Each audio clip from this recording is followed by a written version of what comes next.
The Here's another expose, two, before we go into the final piece.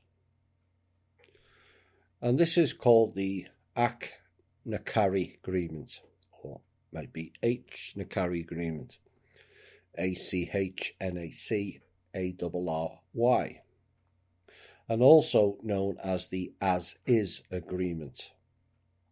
And it was a top-secret agreement from 1928 onwards to form an oil cartel of all the major oil producers of the time to limit excessive competition, it said.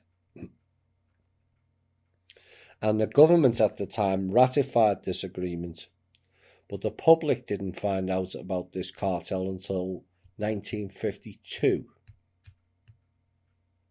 And the agreement was made on August the 18th, 1928, at a meeting of representatives of oil production companies at Achnacacarry Castle, which is owned by Dieter Ding.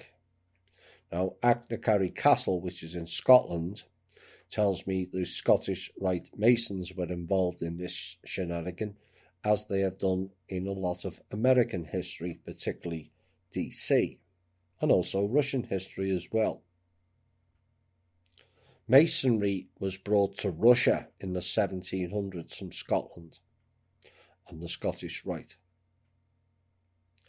Now, participants included John Cadman of the Anglo-Persian Oil Company, Henry Dieterding from the Royal Dutch Shell, Walter Teagle from the Standard Oil of New Jersey, and the so-called Seven Sisters, which we've covered previously, belonged to the cartel of Standard Oil of New Jersey, Mobil, which is Standard Oil of New York, Gulf Oil, Texaco, Standard Oil of California, Royal Dutch Shell, and Anglo-Persian, which is Iran, Oil Company. Funny that. Got America and the UK hating on Iran, and then you've got an Anglo-Persian oil company. And price wars amongst major oil companies in the 1920s, most significantly one in India between Standard Oil of New York and a subsidiary of the Royal Dutch Shell, threatened major oil company profits, especially those from relatively high cost production, like those that were in the United States. And the As-Is Agreement consists of 7 principles to limit excessive competition that had led to enormous overproduction by dividing markets, fixing prices, and limiting the expansion of production capacity. And the agreement affected the development of oil production capacity in the Middle East by limiting price competition in product markets, and as a result supporting the prices of products made from high cost, primarily American crude oil. And this strategy was implemented as a basing point system under which all sellers calculated delivered prices as. And for the crude oil of the Middle East, which could be extracted with little effort, this system meant that the development of production capacities was delayed by the exploitation of existing concessions until the Second World War, and the reserves were exploited in America and Canada. Now, the resultant division of production shares between the Middle Eastern countries and others increased anti-colonial and anti-Western feelings amongst the populations of many Middle Eastern states, most notably Iraq and Iran. And it also established a pattern for ensuring oil profits by exercising market control that the members of the Organization of Petroleum Exporting Countries, which is OPEC, later tried to emulate. And this As-Is Agreement was revealed in 1952 in a report entitled The International Petroleum Cartel by the Federal Trade Commission to the subcommittee of the US Senate. and a letter from J. Edgar Hoover indicates that the publication of this matter would be favourable to Soviet propaganda. And then President S. Truman calls for an end of the criminal investigation. You still want mass arrests? You really think they're going to carry it out properly? Let's put another thing under the microscope, shall we? As we often do. This is called black cube. Let's make a few people squirm. Black Cube is a private intelligence agency which is based in London, Paris, and guess where? Yes, Tel Aviv. And it has been noted that Black Cube's political work frequently intersects with Israel's foreign policy priorities. And Black Cube told the BBC in a report that it applies high moral standards to its work and operates in full compliance with the law of any jurisdiction in which it operates.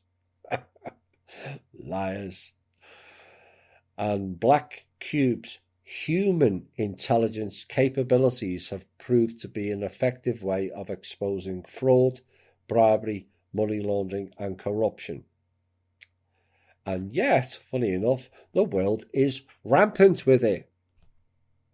So, what are their effective ways of exposing fraud, bribery, money laundering, and corruption? Because every country is rampant in it. Now, the company, it said, uncovered high-level corruption in the judicial systems of Italy and Panama.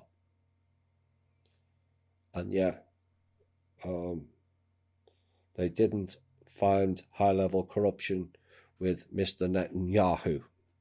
Oh, no, they wouldn't do that. I'm sorry, it was a common sense suggestion again.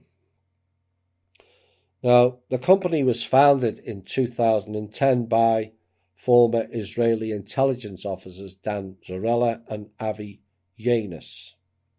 Why anus? Beef. Its employees include former members of Israeli intelligence units, including Amman, Mossad, and Shin Bet, as well as legal and financial experts. And the former Mossad director, Meir Dagan, led Black Cube's board until his death in 2016.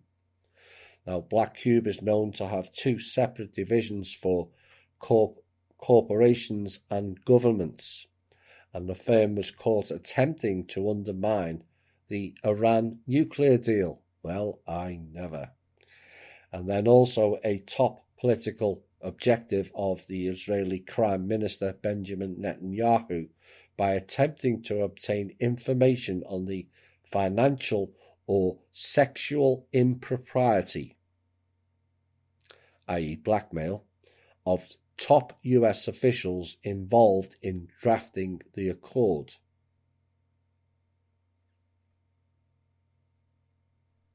Oh dear.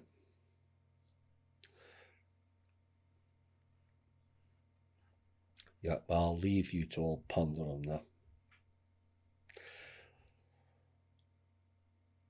But that was also done against Obama and his sidekicks. Black Cube gathered information about women accusing Harvey Weinstein, of sexual harassment to try to help him escape conviction. And in a summit reported that they tried to intimidate journalist Ronan Farrow in order to bury the truth about Weinstein's activity.